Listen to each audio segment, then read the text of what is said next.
অসম আৰক্ষী নাইবা অসম বন বিভাগৰ ৰিটেন টেষ্টৰ বাবে অসম ইয়েৰবুকৰ কোনকেইটা টপিকৰ পৰা কুৱেশ্যন আহে। নমস্কাৰ, আপোনালোক সকলোকে প্ৰফুল্ল অসম ইউটিউব চেনেললৈ স্বাগতম জনাইছোঁ। যদি আপোনালোক চেনেলটোলৈ প্ৰথমবাৰৰ বাবে আহিছে, প্লিজ চেনেলটো ছাবস্ক্ৰাইব কৰি দিব, ভিডিঅ'টো এটা লাইক কৰি দিব আৰু লগৰ বন্ধু বান্ধৱীসকলক শ্বেয়াৰ কৰি দিব। এতিয়া আপোনালোকক বহুতে অপেক্ষা কৰি আছে অসম আৰক্ষীৰ নতুন এডভাৰটাইজমেণ্ট কেতিয়া মুকলি হ'ব। আপোনালোকৰ অসম আৰক্ষীৰ নতুন এডভাৰটাইজমেণ্ট নৱেম্বৰ মাহত মুকলি হ'ব। আপোনালোকৰ অসমৰ মাননীয় মুখ্যমন্ত্ৰী ডক্টৰ হিমন্ত বিশ্ব শৰ্মা ছাৰ আজি কেইদিনমান আগত নাগৰিজুলি এখন নিৰ্বাচনী সভাত অংশগ্ৰহণ কৰিছিল আৰু সেই নিৰ্বাচনী সভাতে তেওঁক বহুতো কেন্দ্ৰীয় সুধিছিলে অসম আৰক্ষীৰ নতুন এডভাৰটাইজমেণ্ট কেতিয়া মুকলি হ'ব। তেতিয়া CM ছাৰে কৈছিলে অসম আৰক্ষীৰ নতুন এডভাৰটাইজমেণ্ট নৱেম্বৰ মাহত মুকলি হ'ব।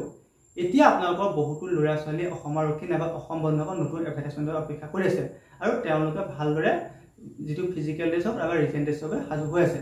এতিয়া মোক বহুতো কেন্দ্ৰীয় সুধিছিল যে অসম আৰক্ষীৰ যিটো ৰিটেন টেষ্ট হয় সেই ৰিটেন টেষ্টত অসম ইয়েৰবুক যিখন আপোনালোকৰ অসম ইয়েৰবুকৰ বহুত বেছি কুৱেশ্যন আহে, সেই অসম ইয়েৰবুকত কোনকেইটা টপিক পঢ়িব লাগে। মোক বহুতে কমেণ্ট কৰিছে নাইবা বহুতে মোক মেছেজ কৰি সুধি আছে। এতিয়া এই ভিডিঅ'টো মই জনাই দিম যে অসম ইয়েৰবুকত কোনকেইটা টপিক পঢ়িব লাগে।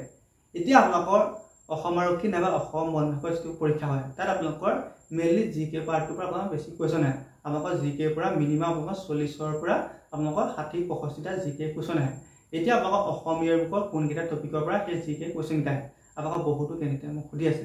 এতিয়া আপোনালোকৰ অসম আৰক্ষী নাইবা অসম বন বিভাগৰ যিটো ৰিটেন টেষ্ট অনুষ্ঠিত হয় তাত আপোনালোকৰ যিটো চিলেবাছ সেই চিলেবাছটো আপোনালোকৰ GK আপোনালোকক কোনকেইটা পাৰ্ট পঢ়িব লাগে সেইকেইটা আপোনালোকৰ নিৰ্দিষ্টকৈ দি দিয়া নাই। আপোনালোকৰ অসম আৰক্ষীৰ যিটো অফিচিয়েল এডভাৰটাইজমেণ্ট তাত আপোনালোকৰ দি দিয়া নাই যে GK এইকেইটা পাৰ্ট আপোনালোকে পঢ়িলে আপোনালোকৰ হৈ যাব। এতিয়া আপোনালোকৰ যিখন অসম ইয়েৰবুক আছে সেই অসম ইয়েৰবুকত আপোনালোকে কোনকেইটা পাৰ্ট পঢ়িব। এতিয়া আপোনালোকৰ অসম আৰক্ষী নাইবা অসম বন বিভাগৰ যিটো ৰিটেন টেষ্ট হয় সেই ৰিটেন টেষ্ট আপোনাৰ বহুত বেছি টান হয় আৰু আপোনালোকৰ তাত GK প্ৰশ্ন বেছিকৈ আহে।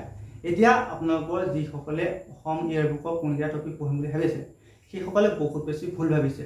কাৰণ এতিয়া যদি মই আপোনালোকক কৈ দিওঁ যে আপোনালোকক নিৰ্দিষ্ট 20টা বা 25টা টপিকৰ পৰা যদি কুৱেশ্যন আহিব বুলি কৈ দিওঁ, কিন্তু সেই 20টা বা 25টা টপিকৰ পৰা যদি আপোনাৰ কুৱেশ্যন নপৰে তেন্তে আপোনাৰ বহুত বেছি লছ হ'ব।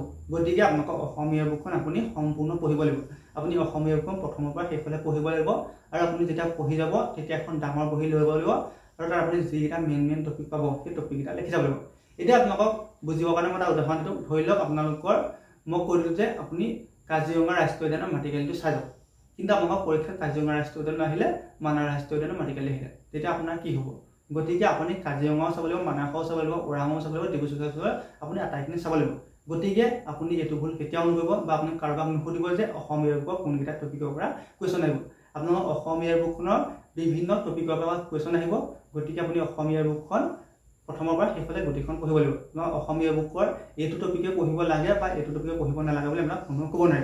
গতিকে আপুনি এটাই ভাল কাম আছে, সেইটো হৈছে আপুনি অসম ইয়েৰবুকখন গোটেইখন ভালদৰে পঢ়া আৰু আপোনালোকৰ এখন ডাঙৰ বহি লৈ লগতে লিখি যায়। আপুনি অসম ইয়েৰবুকখন আপুনি কেইবাবাৰো প্ৰথমৰ পৰা শেষলৈ যদি পঢ়ি দিয়ে আপুনি তেন্তে অসম আৰক্ষী নাইবা অসম বন বিভাগৰ যিটো লিখিত পৰীক্ষা সেই লিখিত পৰীক্ষাত আপোনাৰ তাৰ পৰা বহুত বেছি কমন কুৱেশ্যন আহে। গতিকে আপুনি অসম ইয়েৰবুকখন ভালদৰে পঢ়ক আৰু অসম ইয়েৰবুকখন আপুনি এইটো টপিক এৰি নাযাব যে এইটো টপিকে নিৰ্দিষ্ট পঢ়িব লাগিব সেইটো কথা নাই। আপুনি গোটেইখন পঢ়ক আৰু ভালদৰে পঢ়ক আৰু আপোনালোকৰ লগতে আপুনি মেথছৰ যিটো পাৰ্ট আছে, ৰিজনিঙৰ যিটো পাৰ্ট আছে নাইবা ইংলিছৰ যিটো পাৰ্ট আছে সেইকেইটা আপুনি ভালদৰে পঢ়া শুনা কৰি থাকক।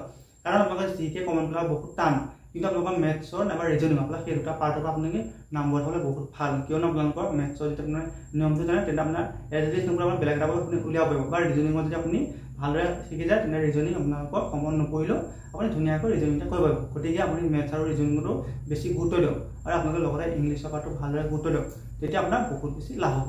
ধন্যবাদ।